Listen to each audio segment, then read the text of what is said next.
It was 10 years ago. So, as she signed the papers to sell her mortgaged home, she heard the sound of a private jet landing in the nearby field.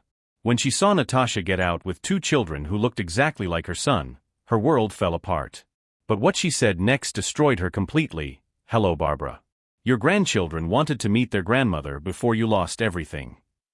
Barbara Hamilton returned to her Connecticut mansion after another devastating day in court. At 65, she was facing foreclosure on her 20-year-old property and charges of tax fraud. That night, she discovered that her lawyer had dropped the case. Alcohol burned her throat and bitterness clouded her mind. Natasha was waiting for her in the living room, pale and nervous, holding something in her trembling hands. At 25, she was still the beautiful black woman her son David had brought home 3 years earlier, but that night Barbara could only see her through the filter of her deeply ingrained prejudices.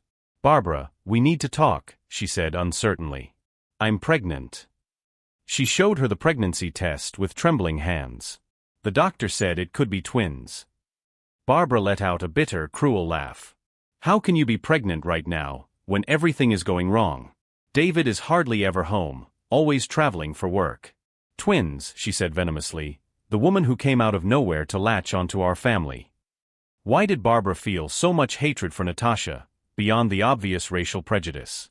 The accusation of financial interest came out with a violence she had never shown before. Natasha cried and defended herself, trying to explain that she had always loved David sincerely, that those constant phone calls were doctor's appointments, that she was scared and needed support.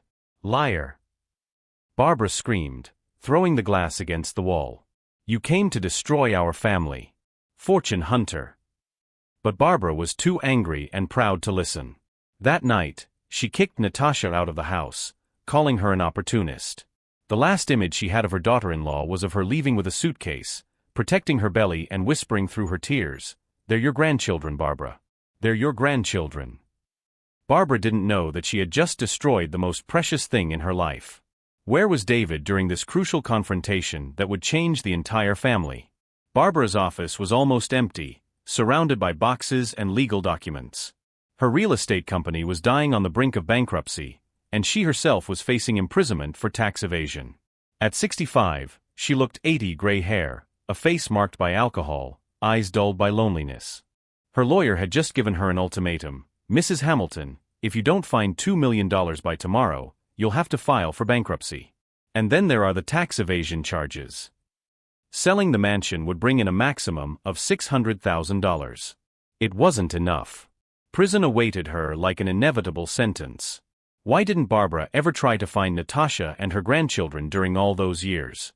After Natasha disappeared, Barbara tried to find her for months. She had realized too late that maybe she was wrong, that David really loved that woman.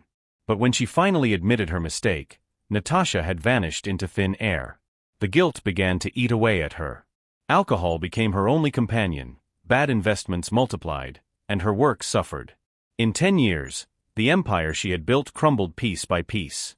As she contemplated her future behind bars, the sound of jet engines interrupted her bitter thoughts.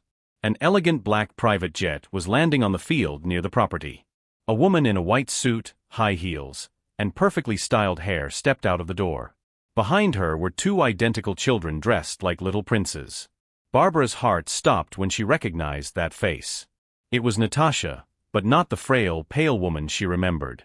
This woman radiated confidence, power, and success. And those 2 children with curly hair and dark eyes were the perfect reflection of David at 6 years old. Her grandchildren. The grandchildren she had rejected before they were even born. How had Natasha achieved so much success in just 10 years, and why had she decided to return now? Barbara ran into the field, her heart pounding in her chest. Natasha walked toward the house with confident steps, followed by the 2 children who looked like little soldiers marching. Her eyes were cold as ice when she stopped in front of Barbara. "Natasha!" Barbara shouted, but she looked at her without emotion. "Hello, Barbara," she said in a cold voice. "Your grandchildren wanted to meet their grandmother before you lost everything." If you're feeling the same tension that gripped that encounter, where the past finally takes its toll, don't forget to subscribe to the channel to find out how a prejudiced mother-in-law will face the consequences of her choices. Natasha introduced the children with calculated coldness. Twins Jake and Luke, 9-year-old boys, a medical rarity, she added sarcastically. The children looked at Barbara with curiosity mixed with suspicion. One of them asked timidly, "Mommy, is she the mean grandma you told us about?" Barbara knelt in front of them, trying to hold back tears. They were identical to David as a child, two miniature versions of his face, his eyes, his hair.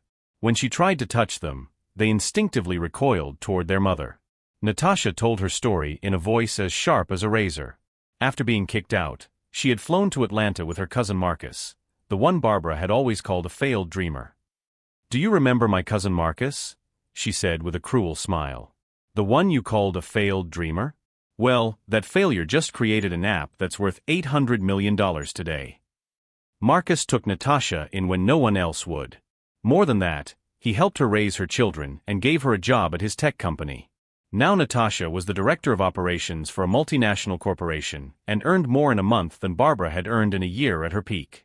The private jet, the expensive clothes, the children dressed like little princes, everything screamed success and power.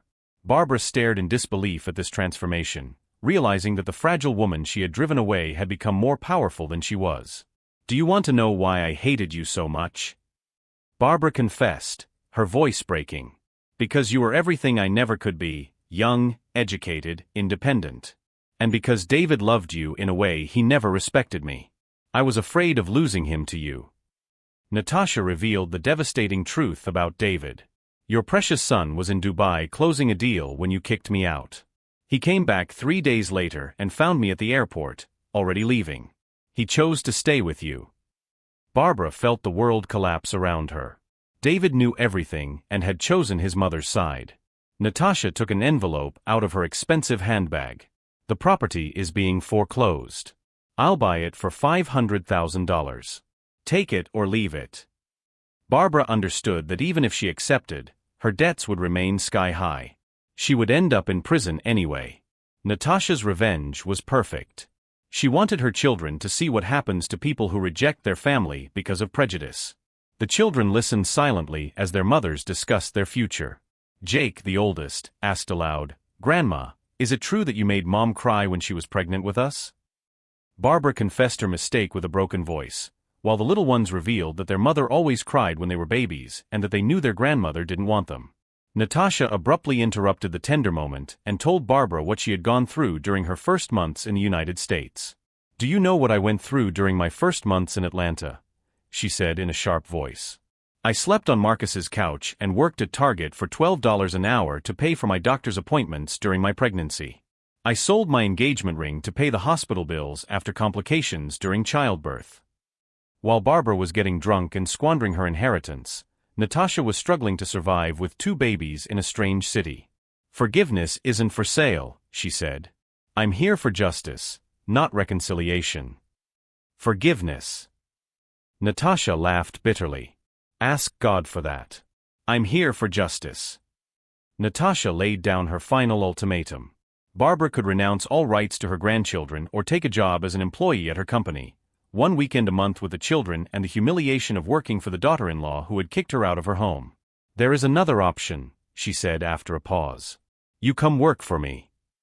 The alternative was simple. She would buy the property anyway, Barbara would end up in jail, and she would return to Atlanta with the children. They would never see each other again. For the first time in her life, Barbara put her pride aside. "I accept," she said, signing all the documents with trembling hands. In a matter of minutes, she went from matriarch to mere employee of the woman she had betrayed. Her fall was complete, but at least she had a chance to remain in her grandchildren's lives. Barbara began her new life in a small apartment in downtown Atlanta, working 12 hours a day for Natasha's company. Natasha treated her with professional coldness, never showing any personal emotion. The children went back to school, but Barbara was able to talk to them via video chat twice a week. Slowly, grandmother and grandchildren began to get to know each other. During a call, Luke said, "Grandma, Mom said you were mean before, but now you're getting better." Barbara worked silently, knowing that this was her punishment, but also her only chance at redemption. She stopped drinking completely, started seeing a psychologist, and volunteered at a center for grandparents separated from their grandchildren. After 6 months of impeccable work, Natasha called her into her office. "The results are acceptable," she admitted without taking her eyes off the documents. The children always ask about you, she said in a neutral voice. Jake had drawn a dinosaur for his grandmother. Luke had learned to play Happy Birthday on the piano. They both asked if the Tooth Fairy existed in Connecticut too, when they visited their grandmother. Barbara asked when her punishment would end, when she could really be a grandmother to her grandchildren. Natasha looked her in the eye for the first time in months. I don't hate you anymore, she said. Hate is too strong a feeling for someone who means nothing to me now. I just feel indifference.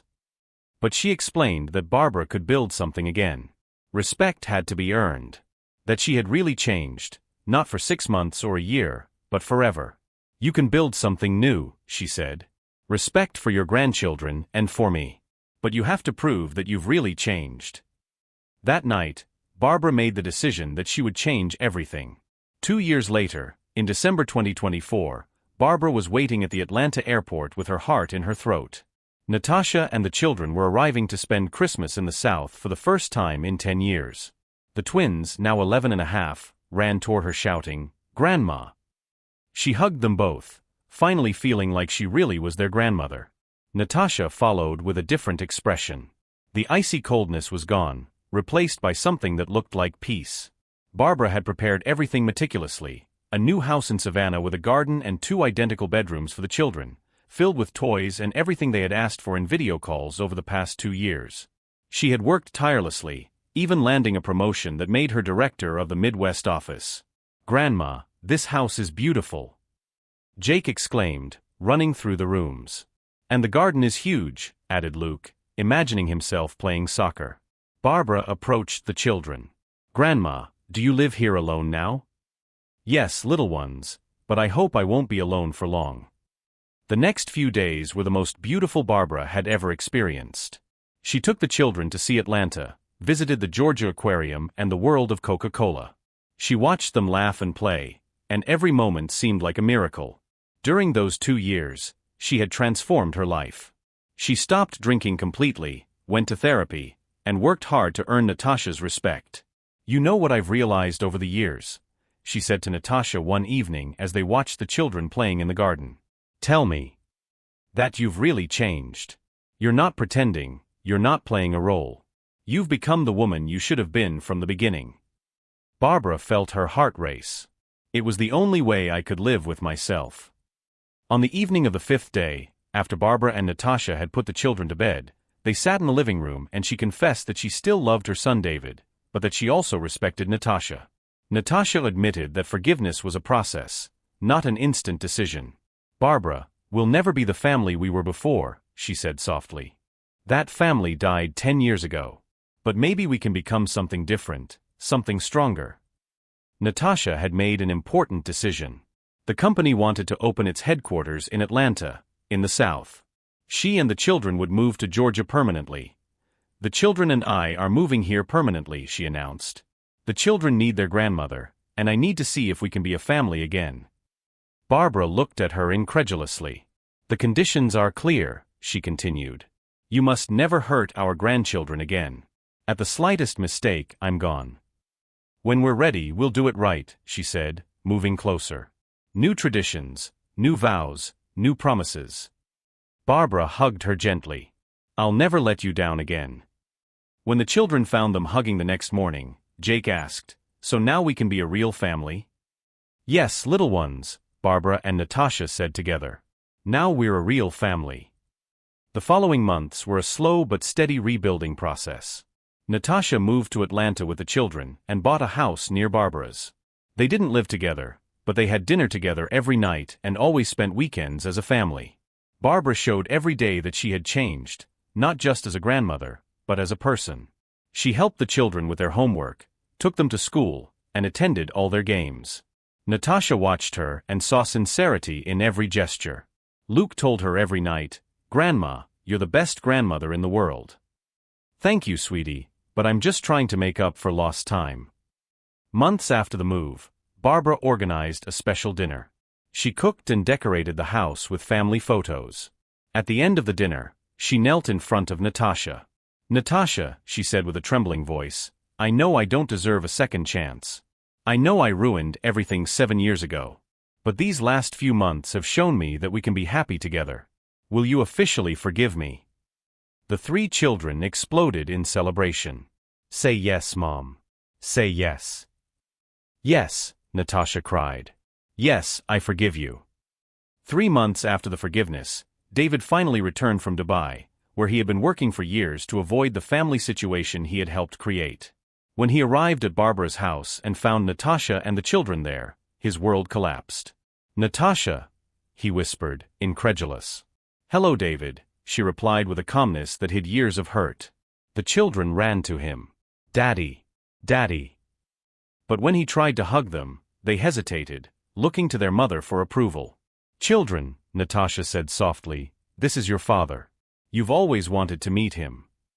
David looked at the children he didn't know, 2 11-year-old boys who were the spitting image of him, but who saw him as a stranger. Why didn't you ever tell me about them? He asked Barbara, tears welling up in his eyes. Because you chose to stay when she left, Barbara confessed. Because you knew she was pregnant and you let me push her away. David knelt in front of his children. Can you forgive me for not being here? Jake, always the most serious, asked, Dad, why did you let Mom leave when we were in her tummy? David looked at Natasha, then at Barbara, and finally understood the extent of what he had lost. Because I was a coward, son. Because I chose the wrong side. Natasha revealed that David had tried to find her in the early years, but she had changed her name and hidden herself away intentionally. You had 3 years to prove that you loved me more than your mother, she said. You failed the test. David begged for a chance to meet his children, to be part of their lives. Natasha, after consulting with Barbara and the children, agreed to supervised visits. They deserve to know their father, she said, but you'll have to earn their love, just like Barbara earned my respect. A year after the reunion, David had moved to Atlanta and was struggling to rebuild relationships with everyone. He worked as a consultant and devoted every weekend to his children. During a family dinner, Jake asked a question that surprised everyone. Mom, Dad, are you going to adopt a little sister? Natasha and David looked at each other. Why do you ask that, Jake? Natasha replied carefully. Because at school, my friend has an adopted sister and she's really cool. We wanted a sister too. David had proven himself not only as a father, but as a man. He helped with everything at home, never questioned Natasha's decisions about the children, and treated Barbara with the respect she had learned to deserve. 6 months later, during Barbara's birthday, David gave a speech that moved the entire family. Mom, he said, looking at Barbara, you taught me that it's never too late to ask for forgiveness. Natasha, he turned to her, you taught me that forgiveness must be earned, not just asked for. He addressed the entire family. Natasha, I know I don't deserve a second or third chance. But these last few months have shown me who I really want to be. How about we adopt a child together? Let's give a girl the family I almost destroyed.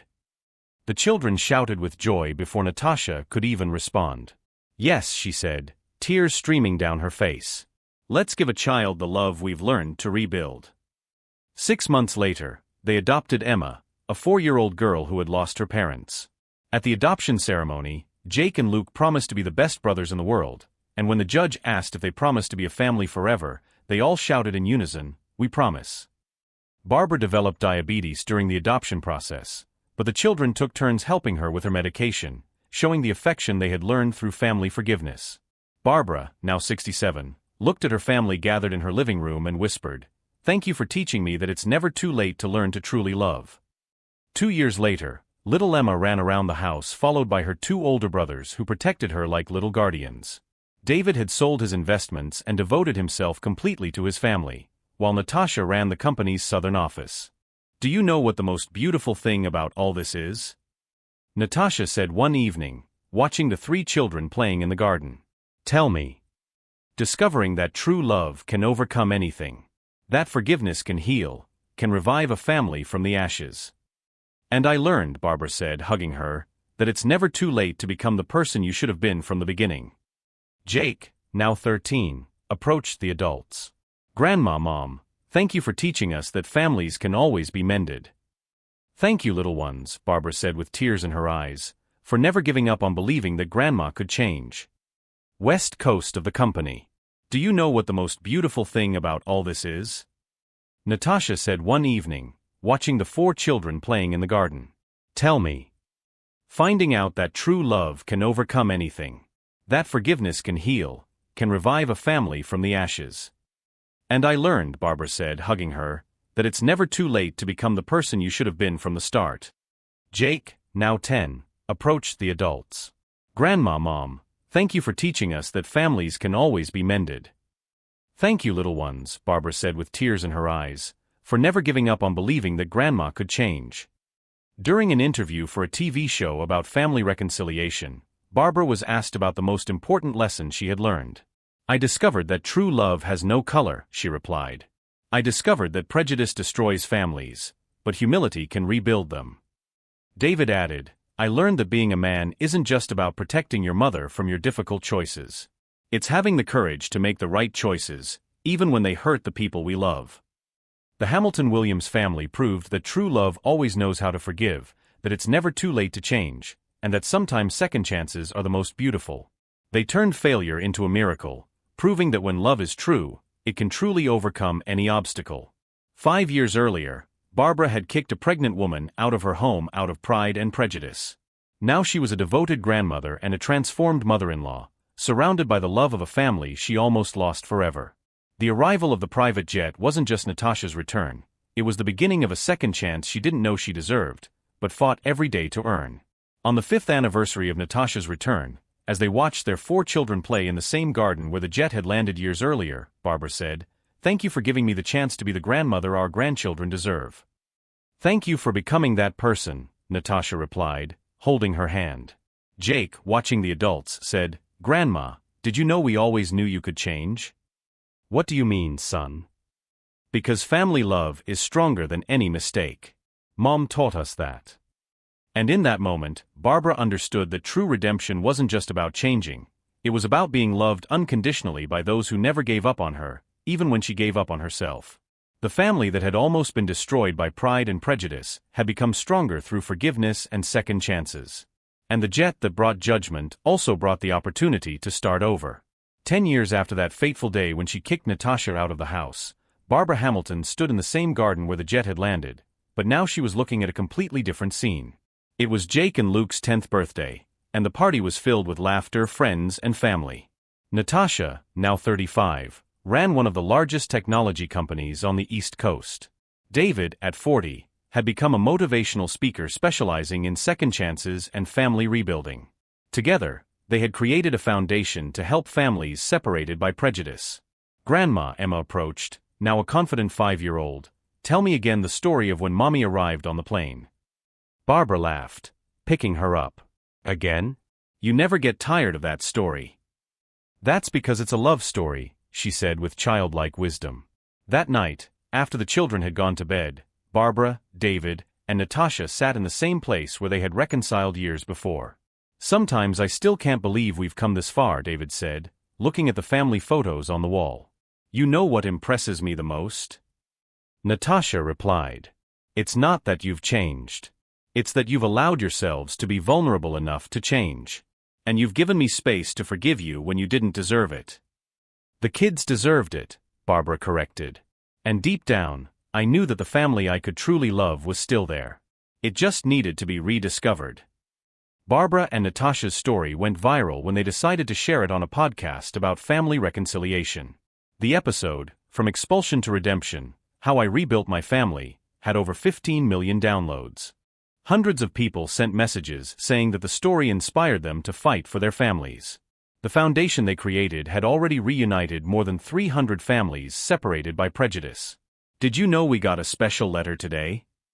Natasha said during Sunday dinner. From whom? Luke asked, always curious. From a woman in Texas who kicked out her pregnant daughter-in-law 2 years ago. She said she listened to our podcast and decided to seek help. They reconciled last week. Jake smiled. Grandma, you're saving other families. It's not me, son. It's the power of forgiveness and second chances that you taught me. On the 10th anniversary of Jet Day, as the family affectionately called it, they organized a special celebration. Rachel, Natasha's sister, came from Atlanta with her own family. Remember when I said Barbara would never change? Rachel laughed during dinner. I've never been so happy to be wrong. Thank you for taking care of her when I failed, Barbara said with genuine gratitude. Thank you for proving that people can really change, Rachel replied. During dessert, Barbara stood up to make a toast. 10 years ago, I was a lost woman, arrogant and blind to what really mattered. I pushed away the most important woman in my son's life and 3 grandchildren I didn't even know existed. She looked at Natasha with tears in her eyes. You could have destroyed me. You had every right to. Instead, you gave me a chance to rebuild myself. To our children, she raised her glass, who never stopped believing that families can be mended. To forgiveness, Natasha raised hers. To second chances, the children added in unison. Later that night, as Barbara tucked Emma into bed, she asked a question that surprised her. Grandma, do you regret sending Mom away? Barbara thought carefully. You know, Emma, that was the worst thing I've ever done in my life. But if it hadn't happened, I might never have learned to be the grandmother and mother-in-law you deserve. So sometimes bad things happen so that good things can happen? Sometimes, sweetie. But only when people choose to learn and grow. In her last lecture of the year, Barbara ended with the words that became her motto. I used to believe that a strong woman never apologizes, never admits mistakes, never shows vulnerability.